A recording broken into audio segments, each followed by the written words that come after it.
អតីតរដ្ឋមន្ត្រីការបរទេសអូស្ត្រាលីនិងជាស្ថាបនិកកិច្ចព្រមព្រៀងសន្តិភាពទីក្រុងប៉ារីមានប្រសាសន៍ថាលោកទ្រាំលែងបាននឹងលោកហ៊ុនសែនទៀតហើយនៅក្នុងបទនិពន្ធរបស់លោកមួយដែលចុះផ្សាយលើទំព័រទស្សនពិភពលោកកាលពីថ្ងៃទី26ខែកុម្ភៈនេះលោក Gareth Evans ប្រើសម្ដីធ្ងន់ធ្ងរចោទលោកហ៊ុនសែនថាជាមេដឹកនាំផ្ដាច់ការនិងជាមេដឹកនាំពុករលួយស្ទើរផុតលេខហើយលោកអំពាវនាវឲ្យសហគមន៍អន្តរជាតិបកអាក្រាតអំពើទាំងនោះដោយចេញមុខនិងឲ្យបើកការស៊ើបអង្កេតទៅលើអំពើរំលោភបំពានទាំងអម្បាលម៉ានពីសំណាក់លោកហ៊ុនសែននិងដៃជើងរបស់លោកហ៊ុនសែនលោកជួនច័ន្ទវុឌ្ឍសូមប្រែសម្រួលអត្ថបទនេះទាំងស្រុងជូនលោកអ្នកនាងដូចតទៅ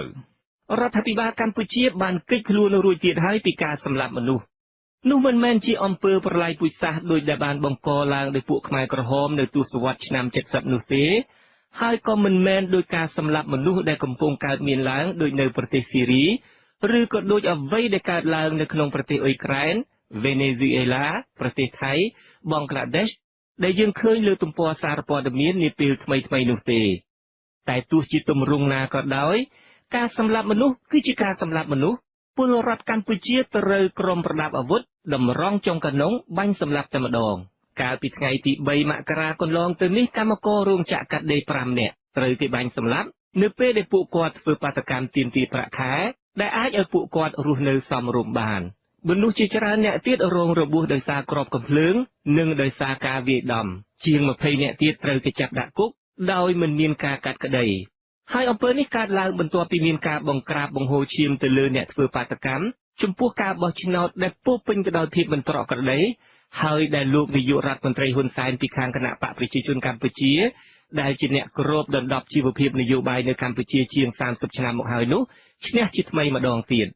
ការសម្លាប់មនុស្សនាពេលថ្មីនេះធ្វើឲ្យគេនឹកឃើញឡើងវិញនៅបែបផែនសម្លាប់មនុស្សពាក់ព័ន្ធនឹងអំពើហិង្សានយោបាយដែលកើតឡើងញឹកញាប់ពេកណាស់នៅកម្ពុជានៅរាល់ដំណាក់កាលសំខាន់មួយចំនួនក្នុងប្រវត្តិសាស្ត្ររបស់ប្រទេសនេះទោះបីជាក្រោយពីមានកិច្ចព្រមព្រៀងសន្តិភាពក្រុងប៉ារីឆ្នាំ1991ដែលមិនគ្រាន់តែមានគោលបំណងនាំសន្តិភាពដល់កម្ពុជាទេតែនាំមកនូវលទ្ធិប្រជាធិបតេយ្យនិងការគោរពសិទ្ធិមនុស្សជូនប្រជាជាតិមួយដែលរងទុក្ខវេទនាជាយូរមកហើយនោះផងដែរគ្មានប្រទេសណាមួយនៅលើពិភពលោកយើងនេះសមនឹងទទួលបានចំណុចទាំង3នេះដូចជាប្រទេសកម្ពុជាដែលធ្លាប់តែហែកហួរអស់រយៈពេល2ទសវត្សរ៍ដោយសារការទម្លាក់គ្រាប់បែករបស់អាមេរិកដោយសារសង្គ្រាមស៊ីវិល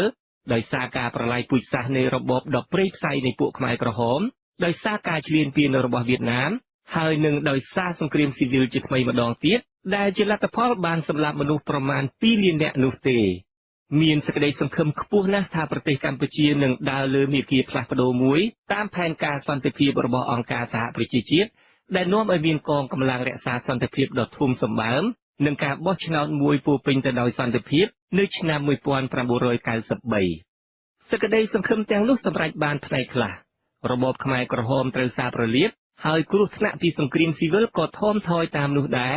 សេដ្ឋកិច្ចរបស់ប្រទេសកម្ពុជាដែលបានជំនួយដ៏រឹងមាំពីបរទេសនិងពីការបណ្ដាក់ទុនរបស់ចិនបានកើនឡើងថ្មីត្បិតតែនៅដើមមិនទាន់ប្រទេសជិតខាងក្នុងតំបន់ព្រមទាំងមានកង្វល់ពីអំពើពុករលួយនិងពីអស្ថិរភាពនយោបាយដែលបញ្ជៀសមិនឲ្យកម្ពុជាឈានដល់សក្តានុពលភាពពេញលេញបានក៏ដោយចុះក៏ប៉ុន្តែការអនុវត្តលទ្ធិប្រជាធិបតេយ្យនិងសិទ្ធិមនុស្សនៅកម្ពុជាតាំងពីមានកិច្ចព្រមព្រៀងក្រុងប៉ារីនោះមកមិនបានល្អទេការគប់គ្រាប់បែកលើក្បួនបាតកម្មដឹកនាំដោយលោកសំរងស៊ីកាលពីខែមីនាឆ្នាំ1997បានសម្លាប់មនុស្សអស់16នាក់និងរបួសជាង100នាក់នៅខែកក្កដាឆ្នាំនោះដែរក្រោយពីមានការចែកអំណាចដ៏ស្មុគស្មាញជាមួយទ្រង់រណរិទ្ធនៃគណៈបករាជានិយមលោកហ៊ុនសែនបានធ្វើរដ្ឋប្រហារបង្ហូរឈាមមួយដែលអ្នកប្រឆាំងនឹងលោកត្រូវរត់ភៀសខ្លួនទៅបរទេសអ្នកខ្លះត្រូវគេចាប់ខ្លួនអ្នកខ្លះត្រូវគេធ្វើទារុណកម្មអ្នកខ្លះទៀតត្រូវគេសម្លាប់ចោលដោយគ្មានឆ្លងកាត់ការកាត់ទោសតាមច្បាប់អ្វីទាំងអស់ក៏ប៉ុន្តែរឿងរ៉ាវទាំងអស់នេះមិនសូវទទួលប្រតិកម្មពីសហគមន៍អន្តរជាតិប៉ុន្មានទេនេះមកពីលោកហ៊ុនសែនមាននៅសល់ធនធាននយោបាយគ្រប់គ្រាន់លើឆាកអន្តរជាតិពីការដែលគាត់បានប្រឆាំងនឹងរបបខ្មែរក្រហមនិងទូនីតិរបស់គាត់ក្នុងដំណើរការនៃកិច្ចព្រមព្រៀងសន្តិភាពក្រុងប៉ារីហើយទន្ទឹមគ្នានោះដែរលោកសំរងស៊ីត្រូវគេមើលឃើញថានៅមានគុណវិបត្តិច្រើនហើយខាងមេដឹកនាំរាជានិយមឯនោះវិញក៏ត្រូវគេមើលឃើញថាអសមត្ថភាពម្យ៉ាងទៀតនាដំណាក់កាលនោះការនឿយណាយនឹងបញ្ហាកម្ពុជាពីសំណាក់មេដឹកនាំបរទេសមួយចំនួន គាត់ដើរតួនាទីសំខាន់ណាស់ដែរក្នុងការដែលធ្វើឲ្យគេមិនសូវអើពើពីសកម្មភាពរបស់លោកហ៊ុនសែនប៉ុន្មានខ្ញុំខ្លួនឯងក៏គិតថាអ្វីដែលកើតឡើងខុសពីកិច្ចព្រមព្រៀងសន្តិភាពក្រុងប៉ារីសនោះគឺជារឿងបណ្ដោះអាសន្នតែប៉ុណ្ណោះហើយអ្នកដទៃទៀតក៏គេគិតដូចខ្ញុំដែរតាំងពីពេលនោះមក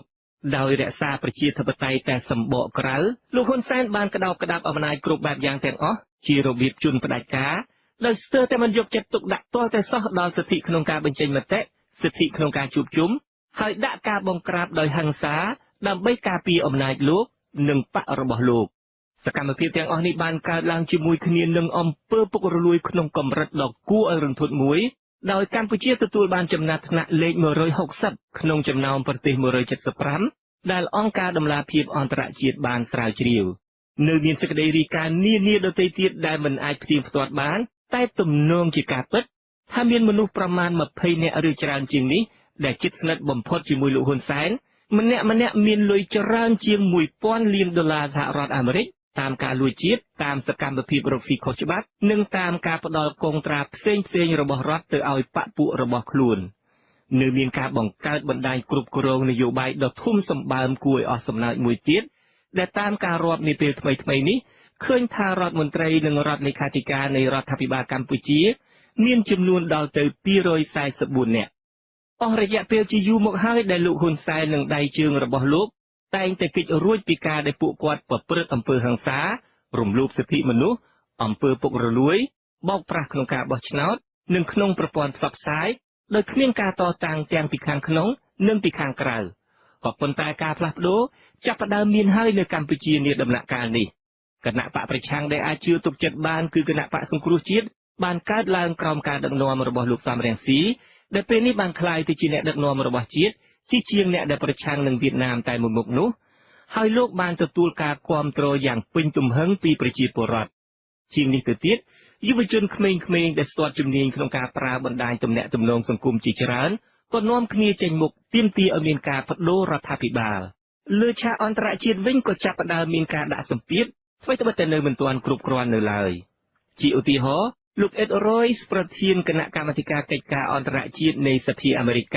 បានសុំឲ្យលោកហ៊ុនសែនលាលែងចេញពីតំណែង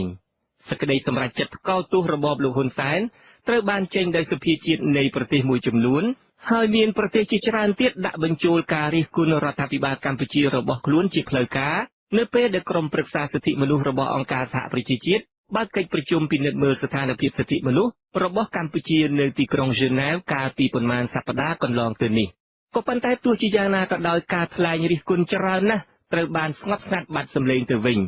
ការថ្លែងរិះគន់របស់ប្រទេសអូស្ត្រាលីជាដើមធាក់ថយក្រោយវិញដើម្បីជៀសវាងកុំឲ្យស្ដាប់ទៅវាគ្រូតគ្រៀតពេកដោយគេខំរៀបពាក្យយ៉ាងណា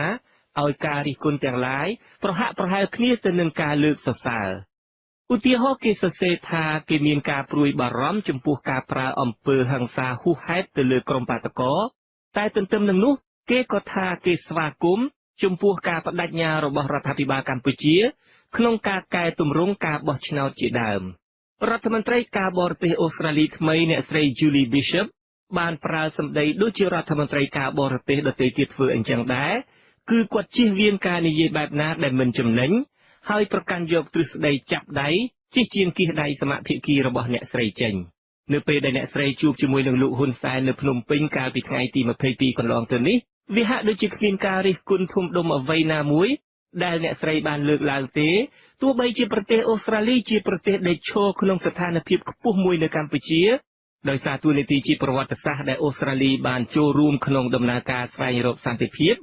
ដែលមានន័យថាសម្ដីណាមួយរបស់អូស្ត្រាលី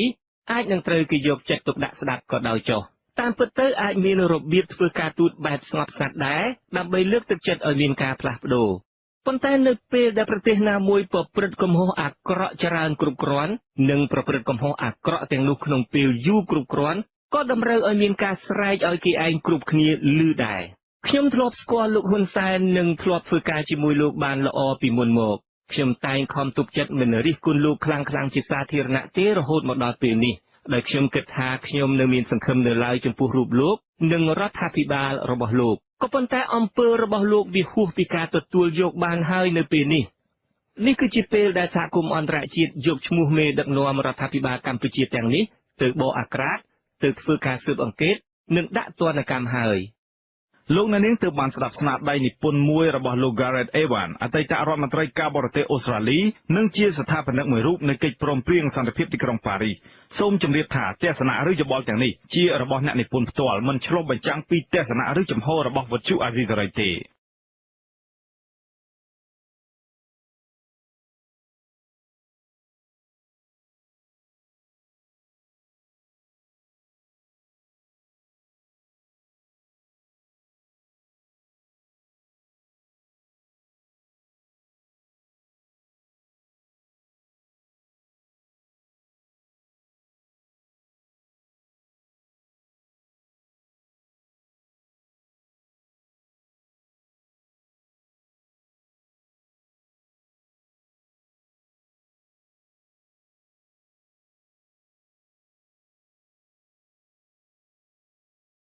មន្ត្រីហ៊ុនសែនពីខាងគណៈបកប្រជាជនកម្ពុជាដែលជាអ្នកគ្របដណ្ដប់ជីវភាពនយោបាយនៅកម្ពុជាជាង30ឆ្នាំមកហើយនោះឈ្នះជាថ្មីម្ដងទៀតការសម្លាប់មនុស្សនាពេលថ្មីនេះធ្វើឲ្យគេនឹកឃើញឡើងវិញនៅបែបផែនសម្លាប់មនុស្សពាក់ព័ន្ធនឹងអំពើហិង្សានយោបាយដែលកើតឡើងញឹកញាប់ពេកណាស់នៅកម្ពុជានៅរាល់ដំណាក់កាលសំខាន់មួយចំនួនក្នុងប្រវត្តិសាស្ត្ររបស់ប្រទេសនេះទោះបីជាក្រោយពីមានកិច្ចព្រមព្រៀងសន្តិភាពក្រុងប៉ារីឆ្នាំ1991ដែលមិនគ្រាន់តែមានគោលបំណងនាំសន្តិភាពដល់កម្ពុជាទេតែនាំមកនូវលទ្ធិប្រជាធិបតេយ្យនិងការគោរពសិទ្ធិមនុស្សជូនប្រជាជាតិមួយដែលរងទុក្ខវេទនាជាយូរមកហើយនោះផងដែរគ្មានប្រទេសណាមួយនៅលើពិភពលោកយើងនេះសមនឹងទទួលបានចំណុចទាំង3នេះដូចជាប្រទេសកម្ពុជាដែលធ្លាប់តែហែកហួរអស់រយៈពេល2ទសវត្សរ៍ដោយសារការទម្លាក់គ្រាប់បែករបស់អាមេរិកដោយសារសង្គ្រាមស៊ីវិលដោយសារការប្រឡាយពូជសាសន៍នៃរបបដ៏ព្រៃផ្សៃនៃពួកខ្មែរក្រហមដោយសារការឈ្លានពានរបស់វៀតណាមហើយនឹងដោយសារសង្គ្រាមស៊ីវិលជាថ្មីម្ដងទៀតដែលជាលទ្ធផលបានសម្លាប់មនុស្សប្រមាណ2លាននាក់នោះទេមានសេចក្តីសង្ឃឹមខ្ពស់ណាស់ថាប្រទេសកម្ពុជានឹងដើរលើមាគ៌ាផ្លាស់ប្ដូរមួយតាមផែនការសន្តិភាពរបស់អង្គការសហប្រជាជាតិដែលនាំឲ្យមានកងកម្លាំងរក្សាសន្តិភាពដ៏ធំសម្បើមនិងការបោះឆ្នោតមួយពោពេញទៅដោយសន្តិភាពនៅឆ្នាំ1993សេចក្តីសង្ឃឹមទាំងនោះសម្រេចបានផ្នែកខ្លះរបបខ្មែរក្រហមត្រូវសាបរលាបហើយគ្រោះថ្នាក់ពីសង្គ្រាមស៊ីវិលក៏ថមថយតាមនោះដែរសេដ្ឋកិច្ចរបស់ប្រទេសកម្ពុជាដែលបានជំនួយដ៏រឹងមាំពីបរទេសនិងពីការបណ្ដាក់ទុនរបស់ចិនបានកើនឡើងថ្មីត្បិតតែនៅដើមមិនទាន់ប្រទេសជិតខាងក្នុងតំបន់ព្រមទាំងមានកង្វល់ពីអំពើពុករលួយនិងពីអស្ថិរភាពនយោបាយដែលបញ្ជៀសមិនឲ្យកម្ពុជាឈានដល់សក្តានុពលភាពពេញលេញបានក៏ដោយចុះក៏ប៉ុន្តែការអនុវត្តលទ្ធិប្រជាធិបតេយ្យនិងសិទ្ធិមនុស្សនៅកម្ពុជាតាំងពីមានកិច្ចព្រមព្រៀងក្រុងប៉ារីសនោះមកមិនបានល្អទេការគប់គ្រាប់បែកលើក្បួនបាតកម្មដឹកនាំដោយលោកសំរងស៊ីកាលពីខែមីនាឆ្នាំ1997បានសម្លាប់មនុស្សអស់16នាក់និងរបួសជាង100នាក់នៅខែកក្កដាឆ្នាំនោះដែរក្រោយពីមានការចែកអំណាចដ៏ស្មុគស្មាញជាមួយទ្រង់រណរិទ្ធនៃគណៈបករាជានិយមលោកហ៊ុនសែនបានធ្វើរដ្ឋប្រហារបង្ហូរឈាមមួយដែលអ្នកប្រឆាំងនឹងលោកត្រូវរត់ភៀសខ្លួនទៅបរទេសអ្នកខ្លះត្រូវគេចាប់ខ្លួនអ្នកខ្លះត្រូវគេធ្វើទារុណកម្មអ្នកខ្លះទៀតត្រូវគេសម្លាប់ចោលដោយគ្មានឆ្លងកាត់ការកាត់ទោសតាមច្បាប់អ្វីទាំងអស់ក៏ប៉ុន្តែរឿងរ៉ាវទាំងអស់នេះមិនសូវទទួលប្រតិកម្មពីសហគមន៍អន្តរជាតិប៉ុន្មានទេនេះមកពីលោកហ៊ុនសែនមាននៅសល់ធនធាននយោបាយគ្រប់គ្រាន់លើឆាកអន្តរជាតិពីការដែលគាត់បានប្រឆាំងនឹងរបបខ្មែរក្រហមនិងទូនីតិរបស់គាត់ក្នុងដំណើរការនៃកិច្ចព្រមព្រៀងសន្តិភាពក្រុងប៉ារីហើយទន្ទឹមគ្នានោះដែរលោកសំរងស៊ីត្រូវគេមើលឃើញថានៅមានគុណវិបត្តិច្រើនហើយខាងមេដឹកនាំរាជានិយមឯនោះវិញក៏ត្រូវគេមើលឃើញថាអសមត្ថភាពម្យ៉ាងទៀតនាដំណាក់កាលនោះការនឿយណាយនឹងបញ្ហាកម្ពុជាពីសំណាក់មេដឹកនាំបរទេសមួយចំនួនក៏ដើរតួនាទីសំខាន់ណាស់ដែរក្នុងការដែលធ្វើឲ្យគេមិនសូវអើពើពីសកម្មភាពរបស់លោកហ៊ុនសែនប៉ុន្មានខ្ញុំខ្លួនឯងក៏គិតថាអ្វីដែលកើតឡើងខុសពីកិច្ចព្រមព្រៀងសន្តិភាពក្រុងប៉ារីនោះគឺជារឿងបណ្ដោះអាសន្នតែប៉ុណ្ណោះហើយអ្នកដទៃទៀតក៏គេគិតដូចខ្ញុំដែរតាំងពីពេលនោះមកដោយរក្សាប្រជាធិបតេយ្យតែសម្បកក្រៅលោកហ៊ុនសែនបានក្តោបក្តាប់អំណាចគ្រប់បែបយ៉ាងទាំងអស់ជារបៀបជន់ផ្ដាច់ការដោយស្ទើរតែមិនយកចិត្តទុកដាក់ទាល់តែសោះដល់សិទ្ធិក្នុងការបញ្ចេញមតិសិទ្ធិក្នុងការជួបជុំហើយដាក់ការបង្ក្រាបដោយហិង្សាដើម្បីការពារអំណាចលោកនិងបករបស់លោក សកម្មភាពទាំងអស់នេះបានកើតឡើងជាមួយគ្នានឹងអំពើពុករលួយក្នុងកម្រិតដ៏គួរឲ្យរន្ធត់មួយដោយកម្ពុជាទទួលបានចំណាត់ថ្នាក់លេខ160ក្នុងចំណោមប្រទេស175ដែលអង្គការដំឡាភិបអន្តរជាតិបានស្រាវជ្រាវនៅមានសេចក្តីរាយការណ៍នានាដទៃទៀតដែលមិនអាចផ្ទៀងផ្ទាត់បានតែទំនងជាការពិតថាមានមនុស្សប្រមាណ20នាក់ឬច្រើនជាងនេះដែលជិតស្និទ្ធបំផុតជាមួយលោកហ៊ុនសែនម្នាក់មានលុយច្រើនជាង$1000 លានសហរដ្ឋអាមេរិកតាមការលួចជាតិតាមសកម្មភាពរកស៊ីខុសច្បាប់និងតាមការផ្ដាល់កងត្រាផ្សេងរបស់រដ្ឋទៅឲ្យបកពួករបស់ខ្លួននៅមានការបង្កើតបណ្ដាញគ្រប់គ្រងនយោបាយដ៏ធំសម្បើមគួរឲ្យអស់សំណើចមួយទៀតដែលតាមការរាប់នាពេលថ្មីនេះឃើញថារដ្ឋមន្ត្រីនិងរដ្ឋលេខាធិការនៃរដ្ឋាភិបាលកម្ពុជាមានចំនួនដល់ទៅ244នាក់អស់រយៈពេលជាយូរមកហើយដែលលោកហ៊ុនសែននិងដៃជើងរបស់លោកតែងតែគេចរួចពីការដែលពួកគាត់ប្រព្រឹត្តអំពើហិង្សារំលោភសិទ្ធិមនុស្សអំពើពុករលួយបោកប្រាស់ក្នុងការបោះឆ្នោតនិងក្នុងប្រព័ន្ធផ្សព្វផ្សាយដោយគ្មានការតតាំងទាំងពីខាងក្នុងនិងពីខាងក្រៅក៏ប៉ុន្តែការផ្លាស់ប្ដូរចាប់ផ្ដើមមានហើយនៅកម្ពុជានាដំណាក់កាលនេះគណៈបកប្រឆាំងដែលអាចជឿទុកចិត្តបានគឺគណៈបកសង្គ្រោះជាតិបានកើតឡើងក្រោមការដឹកនាំរបស់លោកសំរងស៊ីដែលពេលនេះបានក្លាយទៅជាអ្នកដឹកនាំរបស់ជាតិជាងអ្នកដែលប្រឆាំងនឹងវៀតណាមតែមួយមុខនោះហើយលោកបានទទួលការគាំទ្រយ៉ាងពេញទំហឹងពីប្រជាពលរដ្ឋជាងនេះទៅទៀតយុវជនក្មេងៗដែលស្ទាត់ជំនាញក្នុងការប្រើបណ្ដាញទំនាក់ទំនងសង្គមជាច្រើនក៏នាំគ្នាចេញមុខទាមទារឲ្យមានការបដូររដ្ឋាភិបាលលើឆាកអន្តរជាតិវិញក៏ចាប់ផ្ដើមមានការដាក់សម្ពាធអ្វីត្បិតតែនៅមិនទាន់គ្រប់គ្រាន់នៅឡើយជាឧទាហរណ៍លោកអេដរ៉ុយប្រធានគណៈកម្មាធិការកិច្ចការអន្តរជាតិនៃសភាអាមេរិកបានសុំឲ្យលោកហ៊ុនសែនលាលែងចេញពីតំណែងសេចក្តីសម្រេចចិត្តថ្កោលទោសរបបលោកហ៊ុនសែនត្រូវបានចេញដោយសភាជាតិនៃប្រទេសមួយចំនួនហើយមានប្រទេសជាច្រើនទៀតដាក់បញ្ចូលការរិះគន់រដ្ឋាភិបាលកម្ពុជារបស់ខ្លួនជាផ្លូវការនៅពេលដែលក្រុមប្រឹក្សាសិទ្ធិមនុស្សរបស់អង្គការសហប្រជាជាតិបើកកិច្ចប្រជុំពិនិត្យមើលស្ថានភាពសិទ្ធិមនុស្សរបស់កម្ពុជានៅទីក្រុងហ្សឺណែវកាលពីប៉ុន្មានសប្តាហ៍កន្លងទៅនេះក៏ប៉ុន្តែទោះជាយ៉ាងណាក៏ដោយការថ្លែងរិះគន់ច្រើនណាស់ត្រូវបានស្ងប់ស្ងាត់បាត់សម្លេងទៅវិញការថ្លែងរិះគន់របស់ប្រទេសអូស្ត្រាលីជាដើមធាក់ថយក្រោយវិញដើម្បីជៀសវាងកុំឲ្យស្ដាប់ទៅវាគ្រូតគ្រៀតពេកដោយគេខំរៀបពាក្យយ៉ាងណាឲ្យការរិះគន់ទាំងឡាយប្រហាក់ប្រហែលគ្នាទៅនឹងការលើកសរសើរឧទាហរណ៍គេសរសេរថាគេមានការព្រួយបារម្ភចំពោះការប្រើអំពើហិង្សាហួសហេតុទៅលើក្រុមបាតកោតែទន្ទឹមនឹងនោះគេក៏ថាគេស្វាគមន៍ចំពោះការបដិញ្ញារបស់រដ្ឋាភិបាលកម្ពុជាក្នុងការកែទម្រង់ការបោះឆ្នោតជាដើមរដ្ឋមន្ត្រីការបរទេសអូស្ត្រាលីថ្មីអ្នកស្រី Julie Bishop បានប្រើសម្ដីដូចជារដ្ឋមន្ត្រីការបរទេសដទៃទៀតធ្វើអញ្ចឹងដែរគឺគាត់ជៀសវាងការនិយាយបែបណាដែលមិនចំណេញហើយប្រកាន់យកទ្រឹស្ដីចាប់ដៃជិះជាងគៀសដៃសមាភិកីរបស់អ្នកស្រីចេញនៅពេលដែលអ្នកស្រីជួបជាមួយនឹងលោកហ៊ុនសែននៅភ្នំពេញកាលពីថ្ងៃទី22កន្លងទៅនេះវាហាក់ដូចជាគ្មានការរិះគន់ធំដុំអ្វីណាមួយដែលអ្នកស្រីបានលើកឡើងទេទោះបីជាប្រទេសអូស្ត្រាលីជាប្រទេសដែលឈរក្នុងស្ថានភាពខ្ពស់មួយនៅកម្ពុជាដោយសារតួនាទីជាប្រវត្តិសាស្ត្រដែលអូស្ត្រាលីបានចូលរួមក្នុងដំណើរការស្វែងរក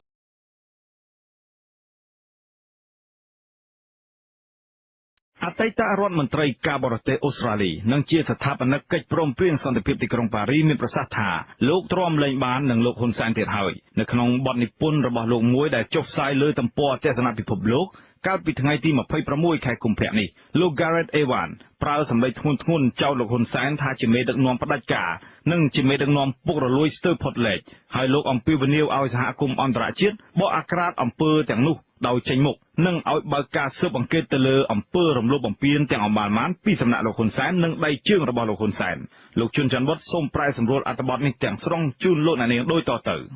រដ្ឋាភិបាលកម្ពុជាបានគេចខ្លួនរួចទៀតហើយពីការសម្លាប់មនុស្សនោះមិនមែនជាអំពើប្រល័យពូជសាសន៍ដោយដែលបានបង្កឡើងដោយពួកខ្មែរក្រហមនៅទសវត្សរ៍ឆ្នាំ70នោះទេ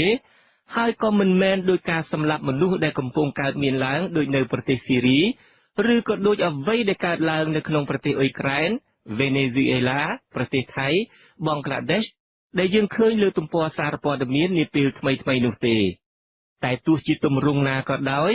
ការសម្លាប់មនុស្សគឺជាការសម្លាប់មនុស្សពលរដ្ឋកម្ពុជាត្រូវក្រុមប្រដាប់អាវុធតម្រង់ចុងកណ្ដុងបាញ់សម្លាប់តែម្ដងកាលពីថ្ងៃទី3មករាកន្លងទៅនេះកម្មកររោងចក្រកាត់ដេរ5នាក់ត្រូវគេបាញ់សម្លាប់ នៅពេលដែលពួកគាត់ធ្វើបាតកម្មទាមទារប្រាក់ខែដែលអាចឲ្យពួកគាត់រស់នៅសមរម្យបានមនុស្សជាច្រើនអ្នកទៀតរងរបួសដោយសារគ្រាប់កាំភ្លើងនិងដោយសារការវាយដំជាង20អ្នកទៀតត្រូវគេចាប់ដាក់គុកដោយមិនមានការកាត់ក្តីហើយអំពើនេះកើតឡើងបន្ទាប់ពីមានការបង្ក្រាបបង្ហូរឈាមទៅលើអ្នកធ្វើបាតកម្មចំពោះការបោះឆ្នោតដែលពោពេញទៅដោយភាពមិនប្រក្រតីហើយដែលលោកនាយករដ្ឋ